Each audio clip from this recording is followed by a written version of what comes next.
আগামীকাল 12টা 1 মিনিটে সুজনের ফাঁসির রায় ধার্য করা হলো। আমার শেষ ইচ্ছা আমি জজ সাহেবের হাতে 2 লকমা ভাত খাম, আর হ্যাঁ আমার কপালে একটা চুমা দিব। এটাই আমার জীবনের শেষ ইচ্ছা।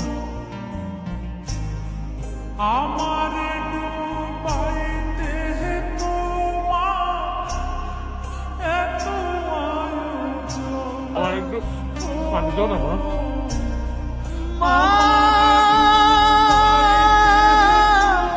আমার কোনো সন্তান নেই, আমি আমি নিঃসন্তান।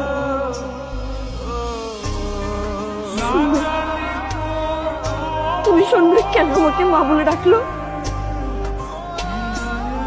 ও ভেবেছে আমাকে মা বলে ডাকলে ওর